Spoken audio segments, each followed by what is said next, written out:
Buff Nation, let's get this party started. How are you guys doing? Hope you're having a wonderful day.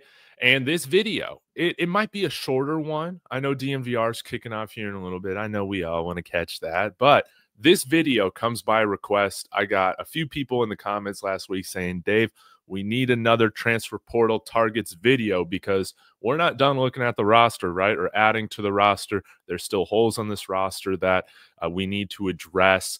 And so today I make my attempt at going through what's left of the transfer portal right now. Maybe one of these guys can generate some interest from CU. I got no idea. But guys, smash that like, name drop any guys you would like Colorado to go after in the portal. Hoping you guys are doing well. J Motion, what's going on? So let's go ahead and get started, guys. And I'm not going to sugarcoat it right now, guys. The transfer portal right now is really, really thin, incredibly thin. Most of the guys that 24/7 has rated they've ended up at other schools or they've committed. And I think like for the positions of need that we're looking at, like we want an upperclassman wide receiver that has some experience. There's like nobody left in the portal right now that's experienced, has a lot of usage, and is still available in the transfer portal. There's a lot of guys, hey, that you could take a chance on. Let's say, most notably, a guy like Jonte Cook, right? But I don't want to do that. I don't think you guys want to do that either. He's shown to be kind of a little bit of a head case. Now he's not at Washington. Who knows what's going to happen with him? And he doesn't bring really veteran experience at all. He's still very raw, minimal usage so far at Texas, and now he's still looking for a team. Another name that really popped up here at the wide receiver position was Ryan Pelham. Last year he was a 4-star guy, committed, recruited to Oregon, but he entered the transfer portal after he got arrested for some sort of firearm charge. He pistol whipped somebody over the break. So I don't really think that he's a good fit right now. And again, we got a bunch of young wide receivers on the team right now, and let's see how they do in spring. We also have a veteran guy like Terrell Timmons. Now he doesn't have, like a 100 reception season or anything like that, but maybe we just see how the wide receiver core looks right now with the guys that we got on the roster, and then add to it after we get a pretty clear look. But if there is one guy available, or if there's one guy that maybe we should take a look at adding, it is Latrell Fordham from the Youngstown State Penguins. Hey, Penguins, let's go. Not the most experienced guy, but he has played 4 years of college football, started out at Eastern Michigan, the last 4 years at Youngstown State. This year, he had 16 receptions on 20 targets for 157 yards and a touchdown. One thing I really like about him is that he's big and he's tall. So, hey, 6'3", close to 200 pounds. You can never have enough of those guys in the receiving core, like no doubt about it. So, hey, maybe if we're looking to add one more guy, maybe a guy like Latrell Fordham comes in during this spring period. But right now, guys, I'm going to be honest. The portal, it's looking pretty thin right now. And when we look at, for instance, linebacker, there's a lot of linebackers that, again, it's a tough spot right now in all of college football to have adequate depth at. A lot of the guys available, Sanders Ellis, we've talked about. He is still available from, is it Tennessee State? TSU. We'll look into him in just a minute, but there was another guy that I thought maybe that we could target here. And somebody that has a little bit of experience, I think very well could be maybe the fourth best linebacker on the team. Hey, maybe even the third, but hey, shout out to my friend CU Andy for putting this together, this little active depth chart. You could see, I mean, right now, Reggie Hughes, Martavius French, these guys are going to be, I think, the favorites to be starters. Now we do have some guys returning, such as Jeremiah Brown, Jalen Wester, I think do provide adequate experience and depth. And I do feel like somebody like Jalen Wester could very well take that jump this year after being in the system for another year. He's got plenty of speed. He has another offseason to add good weight on, good size, strength, all of that. I think, again, he's a really good athlete. He performed really well at FAU.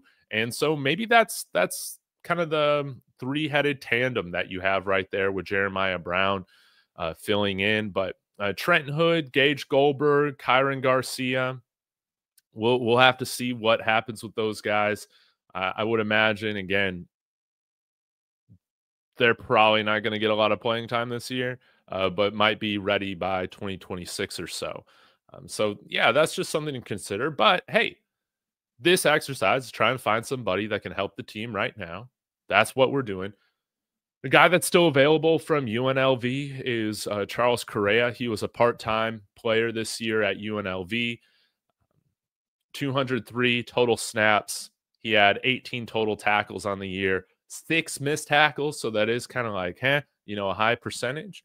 But again, this was his first year playing ball in 2024 on the field. So 6'3", 230 pounds. He does fit that physical archetype that we're looking for our linebacker position. And so maybe he's somebody that can come in here, develop for a year, and then, add some, quality reps to the team. Charles Correa out of UNLV. And then also, again, UNLV had a fantastic season this year, so he's coming from a winning culture. He understands what it looks like when you're with a winning program, and I think that's all really, really important. So, again, not the best, coverage stats or anything like that, but again, young player, good size, only 203 snaps this year, still plenty of room to grow with a player that young. And hey, you can't teach 6'3", baby. You can't teach 6'3". So he could add, to the linebacker room possibly. Now, another position that we've been wondering, hey, what is going on? Can we add somebody that's got some elusiveness, that can make guys miss, that can put, juke guys out of their socks? And now I think we got some guys that could potentially do that. We just haven't seen it. But with Marshall Faulk coming out here, maybe we see all the guys in our running back room take a really nice jump, right? I mean, right now, when we look at our running back room, who am I excited for? I'm excited mostly for Isaiah Gustive, Michael Welsh. Of course, Brandon Hood is that wild card, and maybe Dallin Hayden takes another step this year and being more explosive. Again, guys, I have been critical of him. I thought that he would enter the transfer portal, but he did have that high ankle sprain that he suffered the first week of the season or second week of the season. And it's just hard to get your explosiveness back when you're recovering through that, during the season. You're coming back and playing on that ankle. It's never 100%. We've seen that happen, for instance, with Savion Washington in 2023. When he came back from that ankle injury, he just wasn't the same moving laterally, but, still better than anybody else we had on the offensive line. But, yeah, possibly, Dallin Hayden, he's definitely a candidate to, be one of our surprises in terms of a bounce back player or a player who's taking a nice jump this year. But, I kind of feel the same way as you can never have too many running backs. You can never have too many running backs. It's a physical position. There are injuries, and we'll have to see, how the guys develop. But hopefully they're developing under Marshall Faulk this year. And a guy that might be intrigued on joining this room is a guy that has a little bit of experience, a little bit smaller than some of the other running backs that we have, from North Texas. Would be Zach Evans, 5'9", 205 pounds. Now, he's played his first 2 years at Minnesota. Then his this previous year at North Texas, they had a great year, but again, only 9 rushing attempts on the season. He did average a nice 6.4 yards per attempt. So, I mean, that's nice in terms of efficiency. Yards after contact, 5. Again, I'll take all these numbers with a huge grain of salt when you're talking about a small sample size of 9 rushing attempts for 58 yards. But hey, elusiveness rating on the year, 230.8. That's way higher than anybody that we've had. And, um, career wise, 69. Elusive grade, nice. But yeah, I think he's kind of a wild card here. But one thing that I did want to go to that I feel like he could really add to our offense with is seems like he's decent in the receiving game. You see here 4 receptions, 10 yards against Texas Tech, but Minnesota. Sorry, man, I thought that was more than 10 yards, man. That I was reading the 80 yards before this, so forget this. Yeah, maybe not, but the pass blocking grade, hey, you'll take that on 72.2. You'll take that. 5 career receptions, 23 yards, 4.6 average though. So just trying to find something, guys. But again, when we take a look at the transfer portal for running backs, give me a second just to find dudes that are available on here. It is just it's slim pickings, man. Like a Keenan Johnson. Oh, am I looking at cornerback? No, I'm wanting to find running back. Yeah. Okay, I didn't even look at Sam Williams-Dixon. I mean, maybe we could take a look at him. Give me 1 second.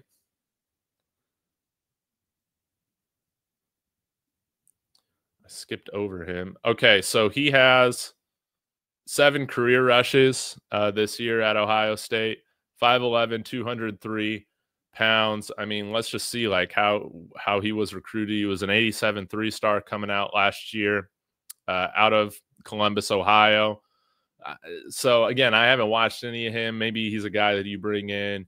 Not connected with Dallin Hayden at all because he just came in this year. But yeah, in terms of like finding like a really dynamic running back, Dominic Richardson is a guy that I think he would add to this room, but I just don't know if I see him coming out here. Let's pull up his stats as well. And I'm guessing maybe had an injury or so because we didn't see him after the BYU game. But again, he's played a lot of college football. And I just kind of get this feeling that at the running back position, and really in general, I think that this is going to be a year to play a lot of young guys. I really just feel that way. It's going to be a nice, of course, we're going to be looking to compete with Caden Salter, all of that, but this is going to be a transition year for the team. I think that you guys can see we have a lot of young, promising wide receivers that right now I think are going to get the opportunity to play. Right now, we got Zach Atkins at tight end, which is awesome. He's still a young player. We got a couple interesting freshmen coming in at the tight end position. And yeah, our secondary is still very young. I just don't know if we add a back like Dominic Richardson. I imagine he's wanting to go somewhere and really get a strong amount of carries. And I just don't know if that's here's the spot at CU for that. But yeah, you can see he's got 50 career receptions, which is awesome for a 9.2 yard average. If you got a guy like Julian Lewis that isn't nearly as like mobile as a Caden Salter, you might be utilizing the running back position a little bit more in the passing game. And a guy like Dominic Richardson could fill that role. It's just hard for me to see that happening right now. But a lot of these guys that are left in the portal right now that I've had a chance to look at for just a brief amount of time, a lot of them are kind of in the same boat where they've been to multiple schools. They're either veteran running backs with, not a ton of wear on the tire, so to speak, or they're young running backs with, minimal usage. So it's really hard to find a big-time experienced running back. I know that we were all hoping for Ollie Gordon, right, after the conversation Shedeur had with him at the end of the game. There ain't anybody like Ollie Gordon available at this point in the portal, guys. We're probably going to have to wait till the spring portal to add somebody like that. And I think that just about wraps up the options that I had. Let me see if there was one more. In terms of cornerback, guys, I'm going to be honest. Like, that's one of our biggest positions of need, I think, right now. Again, I'm not freaking out with it because I think we'll add to this in the spring portal period when more guys jump in. But what's really important, we do get Preston Hodge back. We do have DJ McKinney and Colton Hood. Those will be our starting three. But outside of that, how are Ben Boozy and Malachi Murphy developing? Same with Brandon Keith. Cole Mathis, I didn't know that he was listed as a cornerback. For some reason, I thought he was a wide receiver. But like his brother, Isaiah Harge, and this is a guy that I'm always forgetting about. But whenever he's on the field, I'm always like, why the hell aren't we giving this guy more carries? Like Isaiah Harge, if you're talking about a weapon in the backfield that can be a receiving threat, you might as well just roll with Isaiah Harge. Like anytime this guy touches the ball, in the few times that he's had the opportunity to on the field, he's making plays. Maybe we don't add to like a receiving back or anything like that during the spring portal because Isaiah Harge has taken another step. I mean, wouldn't that be awesome? I need to come out with like an Isaiah Harge hype video because it's the offseason. It's time to hype up all our guys. Some of you guys were pretty upset with me saying Heisman campaign for Caden Salter, but I mean, that's what we're going to be doing. That's what we're going to be doing on this channel is hyping up all our guys. It's going to be a fun year, and I can't wait to see what happens. But Isaiah Harge, I think that he would be great. And, I just don't know if I would put him at corner. Maybe you have him go full-time running back. But guys, we got to bring in a cornerback. Maybe they're from like the FCS level with and they're looking to make that jump. I know that we had a couple guys last year that came up from like the FCS level or G5, and they were just kind of veteran backups. And, hopefully they enjoyed their time here. I'm totally forgetting their name. But yeah, maybe we bring in a guy similar to Herman Smith was a nice depth safety for us.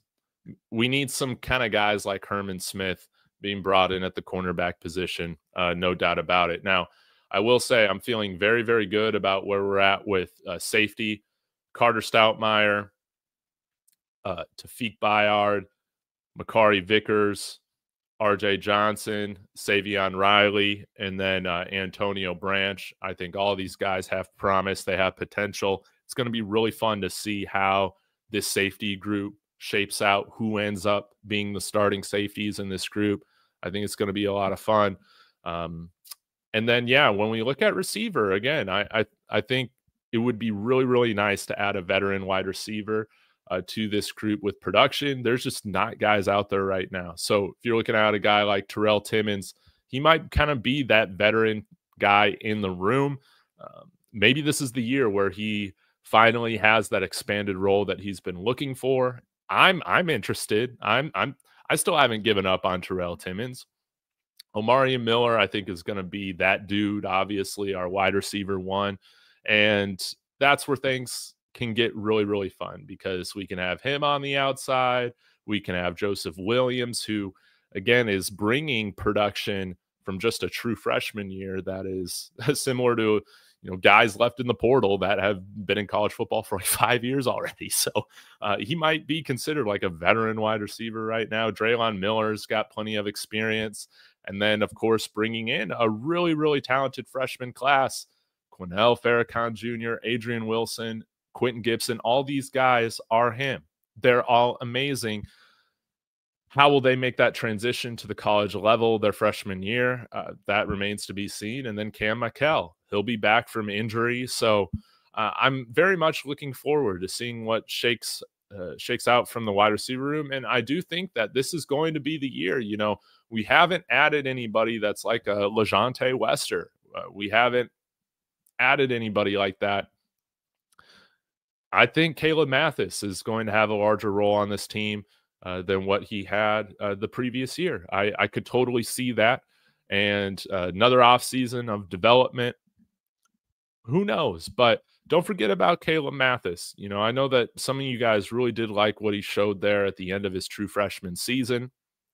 And I think he got on the field mainly kind of due to some injury. And then he had guys like, Willie Gaines just complaining about not catching, getting the ball more when he's just dropping 50% of them. But, Caleb Mathis kept his head down, was just working. And it was nice to see him get production. But with the wide receiver room as stacked as it was this past year, we didn't really see much of him. Maybe for a guy like Caleb Mathis, originally a walk-on, I guess still is a walk-on right now. that's kind of what you expect, these guys to be in development for a couple years, and then maybe by that third year is where they start contributing at a substantial level. So, yeah, in terms of tight end, man, it's been hard for me to judge anything. The Eric, man, what's his name? You got this tight end from Nebraska that has been in the portal for like ever, but I feel like if we were going to make a move after him, we would have done it by now. So I have no idea who else we can add from the tight end room. I guess Savell Smalls is coming back. I thought he was out of eligibility. So what do I know on the offensive line? I think having given some time to think about it, I am feeling a little bit better at where we're currently at with it. So I think Zy Chrysler is going to be that starter at right guard. Aki Ogunbaye is going to be, I think, the favorite to start at right tackle. That's right. I got his name right the first time. Ogunbaye. Hey, how about that, y'all? I'm getting it done. Zary McGill is going to be competing alongside probably Cash Cleveland for that center position. I think that he can also play guard as well. And Mana Taimani, he very well could compete for another guard position. I know that we're very excited to see what a guy like Zach Owens can do. Philip Houston, I think like right now, he would probably profile to be more of that swing tackle for us, whether that's at left or right if somebody goes down. But honestly, guys, like right now, it might shake out to where Kareem Harden is still one of the favorites to start. I don't know if that's going to be at left guard or right guard, but I think that he's going to have something to say. And Tyler Brown, who knows? Like, I just don't know. We saw him playing defensive line. He'll be competing, but again, I think hopefully we can have some guys that, and Tyler Brown, again, these are all college athletes. They could all still develop, but we need better play from Tyler Brown. Really anybody that we're bringing back from this year. And hopefully we get that with our offensive line, like coach by committee thing we got going on right now. We got 2 coaches. Hopefully Matt McChesney's still brought on the staff. I hope to God that happens. I know some of y'all don't want to see it, but I think it would be awesome. And, George Hageman. Let's see what George Hageman can do with some of these guys, as kind of the lead assistant offensive line coach right now. We still need to fill the head O-line and head running back coach slots. Seems like Marshall Faulk, all that stuff is just being figured out. I hope that's true. I want to see him here. I mean, 3 gold jackets, that would be incredible. And then let's see what we can do on the offensive line. But I am feeling a little bit better about where we're at on the offensive line, but I think you do still want some more depth. I do feel very good about where we're going in the future. Cardi Smith, Chauncey Gooden, like these guys profile as, long-term starters for us once they're ready. And so again, this is kind of going to be a little bit of a transition year with our offensive line, but it's great to have some really high-end prospects in the pipeline, and even guys, who knows, Yaya Atia or is it Yo-Yo Atia or Jay Gardenhire? Who knows what can come from them? They just weren't the highest rated 3 stars, but you guys are always quick to remind me, Dave, stars don't matter once you hit college. It's just about how good you are, how much you develop, and all that. What's your work ethic like? Defensive line, feeling great about it. Jaheim Otis, need to do a film review on him. Gabrielle Lightfoot, Tavian Coleman. Man, I love it. In addition to Tarin Carter, Amari McNeil, and Quinn Barnes, Tafik Thomas all coming back. And then we also got Christian Hudson in the pipeline. It's going to be great, guys. Edge position, I feel wonderful where we're at there. Arden Walker, Keaton Wade, Samuel Okunloa, Taj McCoy, Brandon Davis Swain. Well, maybe he might be playing more inside this year. We'll see what happens there. London Merritt, Alexander McPherson. Like, again, none of these guys would surprise me if they end up getting snaps early on in their college career.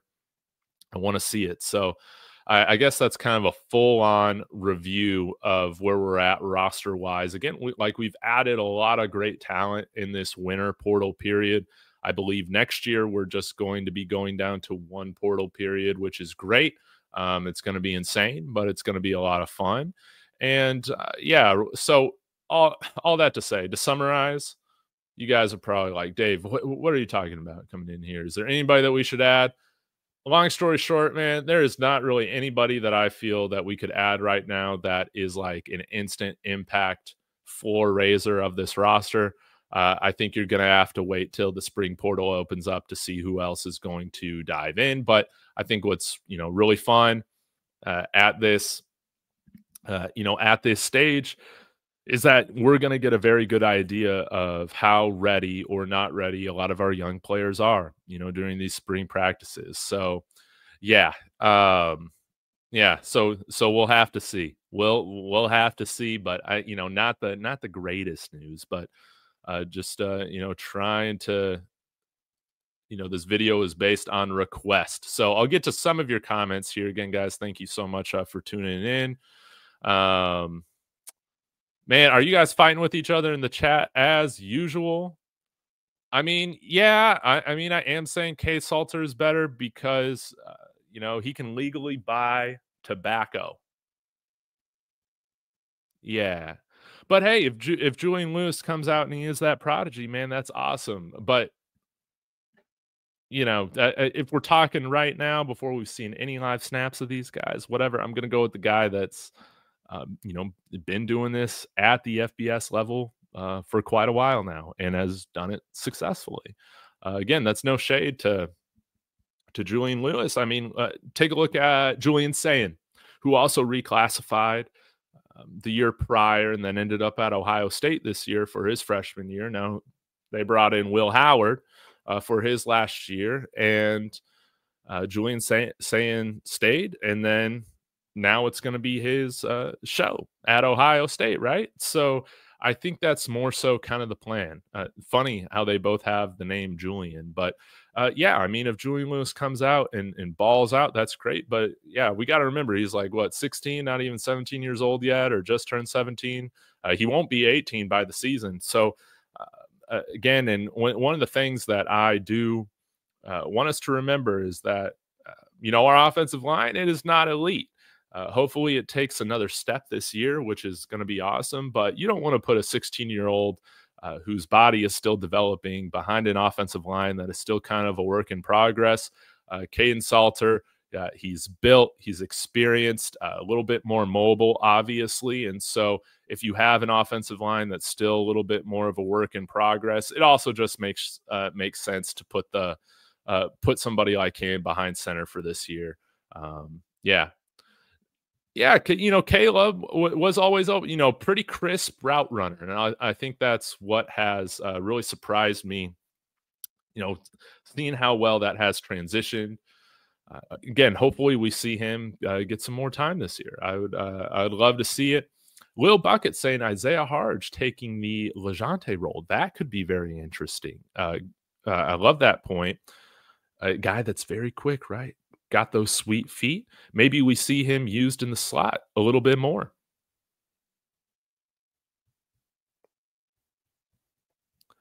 Oh, man, TK is not a fan of Aki Ogumbaye. So, yeah, and it sounds like if I had like a wish list of if we could bring in one amazing player from, like any position, it would still be right tackle. So even though I'm feeling better about Ogumbaye, is it going to be any better than what we had this year? I don't know, but I'm hoping right now. This is the hopium stage.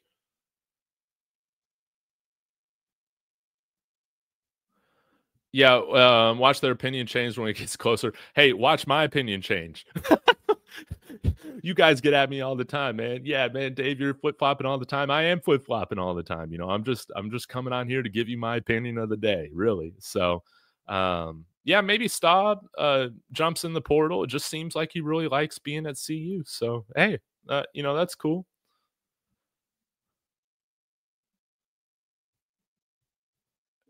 Calling somebody trash when you ain't playing. It's crazy work. Trey Day 04. Hey, I'm not going to argue with you there. Oh man, you guys are cracking me up. Let's see what else we got going on. You guys are just fighting each other in the comments. Let's see what we got. Akia has been in college for 6 years. Is he better than Khalil Benson, though? Yes. So I'm gonna say it. He's better. As long as Akia Ogunbaye isn't selling merch, like he's already got a better rating on the college football game because of that. That's how I feel about it. So yeah, we're gonna run the ball this year though, man. Like um trade A, this is kind of off topic from what you're saying, but yeah, you don't bring in Caden Salter to not run the ball. And what was some of the stuff that we heard over these past 2 years with struggling to form a run game? It was, hey, run some zone read. Like you got to get Shador running with his legs a little bit more. Obviously, with how many shots he takes passing, it's not really sustainable. But we did see some games where he was utilizing his legs more, and it really paid off. In 2023, remember where we utilized some zone read a little bit more. Maybe some of it was more so scrambling as well. But against USC, Shador really used his legs, and then Hankerson was also getting really big runs. I think we had probably close to 200 yards on the ground that game, if I remember correctly. Now I know it's USC's defense. It was, man, what was that guy's name? Their bad defensive coordinator that just kept staying employed, Alex Grinch. It was his defense and whatnot. But yeah, Kane Salter with his legs, run some of that speed option, that triple option stuff. Pat Shurmur better incorporate some of that stuff this year. Now I know, hey, shout out to KB, because I went at him a little bit last time he was on here, because always crapping on Pat Shurmur, and I'm a Pat Shurmur defender, guys. It's a lot of fun to be on this side of the fence, but I'm going to be very critical, if Pat Shurmur isn't integrating some of that, speed option, zone read, triple option type of stuff that we saw Caden Salter run so comfortably and successfully at Liberty. That stuff needs to be incorporated into the offense this year. And hopefully, again, being known for his run schemes, we see the run game just really take a nice, solid step this year. I mean, that's just what I really, really do want to see. Yeah, no inside zone runs. Yeah, let's get a little bit more creative, right? And could Brandon Hood kind of be that speed back that can get out to the edge to where we could, like imagine running some, outside zone, or we do some pitches. And again, like having a guy like Brandon Hood coming off on the edge on like a sprint option. I mean, all that stuff could be really, really fun. Or like Isaiah Harge. Again, Draylon Miller. I'm forgetting all the versatile weapons that we got that can be used in the backfield. They just know that Shurmur's known for just like being mid, right? And like I understand, and you got to judge Pat Shurmur differently in college than what he was doing in the NFL. Again, that's a whole other rabbit hole, but I think he's done a good job at Colorado. Not a perfect roster, but again, I think we saw Shador break all of his records from 2023. I mean, he was fantastic this year. The offensive play caller, unless you're possibly somebody like Andy Reid, they're always going to be some of the most criticized people on the staff. That's just how it is. So, yeah, J Motion, more power, trap, duo, counter. Let's get it, and hopefully with some more athletic offensive linemen that also have some longer reach. You guys know who I'm talking about. If I'm talking about T-Rex arms, that affects things. If you can't get your hands on guys being an offensive lineman, but a guy like Chauncey Gooden, a guy that I think can move like a little bit better than some of the guards that we've had, Zy Chrysler. Those guys just being a little bit more athletic, I think really will serve our running game well. So we'll see how it all goes. Hey, thank you so much. Never a base. Great broadcast. Appreciate you guys tuning in. Smash that like and subscribe if you haven't done yet. Handle saying, listen up. If I see a 6'4", 330-pound offensive tackle, I'm not watching Colorado. Funny, but we know you're lying. We know you're going to be watching regardless because you're going to want to be seeing that 330-pound offensive tackle out there. You know you're going to be back losing your mind, crashing out here if he plays bad. You know you're going to be watching to see what's going on with Kane Salter, Julian Lewis, and this offense, right? You know you're going to be wanting to see Omari Miller and Draylon Miller just light it up again. We know you're lying, Handles. You're lying. So... and they will say we didn't get better players at the tight end position too. Guys, Zach Atkins, man. Zach Atkins. I'm excited for Zach Atkins. You know, how quick is he going to look going from D2 to Big 12? Hey, I don't know. I guess we'll see in these practices, right? At least get a glimpse. But remember, I thought Javion Antonio, along with my friend Rawhide, was the next Calvin Johnson based on practice, right? So we got to take it all with a grain of salt. But again, with the defensive and offensive lines, you'll be able to tell, man, if they got the feet, they got the sweet feet, the quick feet, the lateral quickness, man.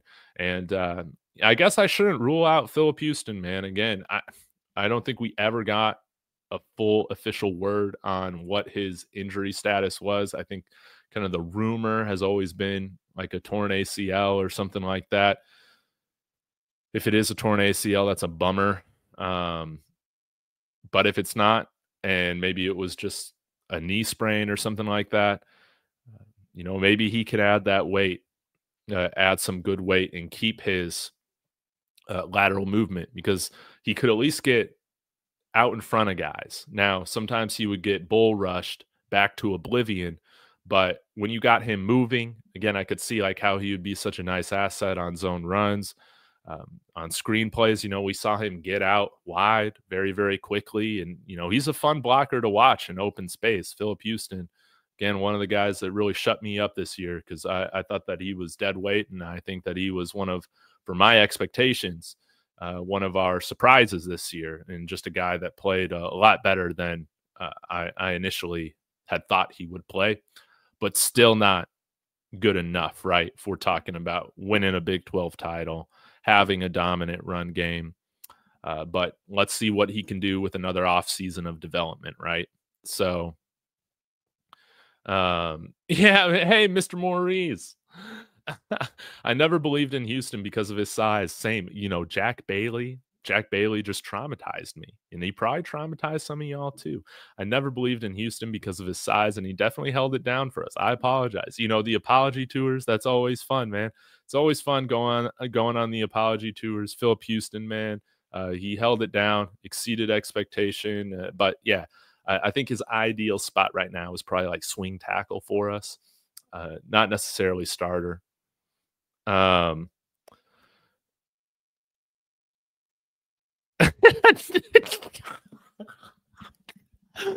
Isa's coming in here, firing shots, saying Salter's QBR was 48.6 last year. You gotta be a donkey's behind to assume he's automatically winning and keeping that job. Everything is to be determined on the field. Hey, coming in with, I don't know if I'd call this a hot take, because guys, I got to be honest, what I'm very much looking forward to from a comedic standpoint is just how this quarterback battle is going to split the fan base. It's going to be hilarious. It's going to be hilarious. And there are going to be some dudes that say, you know what, I just want the best quarterback for the Colorado Buffaloes. But when their guy doesn't get it, they're going to be upset, and they're going to be calling for their guy if, the first guy isn't playing well, right? That's just how it's going to be. But again, I think that there were some things that went into Kane Salter's QBR, being bad. Again, the type of offense that he played in at Liberty was predicated on a ton of deep shots. I think his average depth of target last year was close to 15 yards. They're just throwing downfield a bunch. Now there was, again, Again, there's always so many, well, actually guys or guys that will correct me on information. Don't get me wrong. I love you guys. I appreciate it. I think I said Caden Salter's completion percentage was like 50% or something, quote, 50% or something. It was 58%, but he's throwing a lot of long balls. But as you've seen in my first film review that I've done with him, I mean, he can throw the ball downfield. He's a good anticipatory thrower. Can throw with timing, anticipation downfield, has zip to make all the throws. The thing that I've noticed with him is that you have to get him in a rhythm. If he's not in a rhythm, that's where he can have some of the footwork or inaccuracy issues. But once he's kind of in a rhythm, man, I feel like he's locked in, like he's playing really well. Look back again at his 2023 season when I felt like he had a really good supporting cast as well. And Liberty fans have come in here just saying the cast sucked this year. That's also why you saw, Liberty kind of take a little bit of a step back. That's understandable after going undefeated in 2023. But again, the speed of the college game, there's so much to adjust to as a true freshman. And again, just remember, Julian saying, same sort of situation at Ohio State. They bring in Will Howard. I think that's normally the type of plan that you want. And the last thing, Isis, that I would not want to do, because again, long term, I believe Julian Lewis will bring Colorado a national championship, baby. I believe that. If not, it's going to be at least multiple Big 12 championships. That's how much I believe in his talent and in his potential. But what I do not want to see happen is what potentially could be a bad offensive line ruining him. I don't want to see that. I don't want to see him take shots when his body isn't ready for that type of wear yet. I don't want to see that. So I think that also needs to be factored into this competition. I think if the play is somewhat similar in terms of this competition, you should go with the veteran guy. You should go with the guy that can take hits. You can go with the guy that's had more experience, all of that, probably going to establish himself as a leader in the locker room. That's just kind of how these things go. And if he's happened to get injured or if his play is bad, then you can switch off to Julian Lewis and then run from there. What I don't want to see happen is Julian Lewis get hurt, Julian Lewis starts seeing ghosts, or Julian Lewis get benched. And then you see this back and forth like you saw with UCLA and Dante Moore, right, with Chip Kelly, where he kept starting him, benching him, starting him, benching him, and then his confidence is killed. And he needs to go through, what we'll see how this Oregon quarterback rehab goes for Dante Moore. It seemed to go pretty well for Bo Nix and Dylan Gabriel when they were coming in to Oregon. But Dante Moore's different, not nearly as much success as those guys had prior to them coming to Oregon. And I don't want to put Julian Lewis in that situation. Unless we're absolutely desperate, I am of the frame of mind that you never want to put an exorbitant amount of pressure on true freshmen. Like, that's just how I feel. Again, remember, Caleb Williams did not start as a true freshman to start the season. It had to do with Spencer Rattler throwing a bunch of picks, turning the ball over. Now, if Caden Salter doesn't solve his fumbling issue that's been going on, I think that that is what's going to get him benched, theoretically, more so than his passing. I think that he's done a pretty good job when passing the football. I think he's overall a good decision maker. He can get overly aggressive at some points, but and throw some picks. But if there's one thing that I think that is to be of concern with Caden Salter, that if he doesn't correct, that could lead to him relinquishing the job. If that's how it all starts out, it's going to be his ability to not hold, his ability or inability to hold on to the ball when he's running. The fumbles, obviously, that's concerning. But again, I think it's always easier and better for the program when you start out with veterans. If they're not proving it or if they're hurt, then you can kind of move on to these true freshmen. But again, Caleb Williams, he felt like he should have been starting over Spencer Rattler his freshman year. Then he eventually got his opportunity to do that. Quinn Ewers was another guy that reclassified, went to Ohio State. Now I think with CJ Stroud there, I'm trying to remember, but was there for his redshirt freshman year, and then obviously had a ton of success at Texas. But I think it's very hard for true freshmen to come in here and just absolutely light it up. Now, if Julian Lewis is at Jackson State, I think he could absolutely do that. The FCS is not Power 4 FBS. I think he could. I think that Shedeur Sanders, him getting those 2 years to start at Jackson State, served him so well for them coming up to the Power 4 level and just dominating. And it's why you'll see him as a top 5 pick, right? Top 6 if something goes wrong. But I think the Titans, Browns, and Giants all really like him. So, Conference USA is not a powerhouse, but this is what I'm going to say. Don't give a damn. It's sure a hell of a lot better than Georgia high school football. That's what I'm going to say. So, yeah, and maybe Cardi Smith is going to be that guy that can really surprise. So, yeah, we'll have to see. But all right, guys, I'm going to get out of here. I was originally planning to watch a DMVR, but I guess I'll just have to catch the replay of it. But 80 of you guys in here, really, really do appreciate you guys. Again, be sure to let me know your thoughts in the comments. I'll be back tonight for a little post game on the Shrine Bowl. I think that will be a lot of fun. And I hope you guys have a wonderful day. I'll be back tonight. See you then. Let's go Buffs.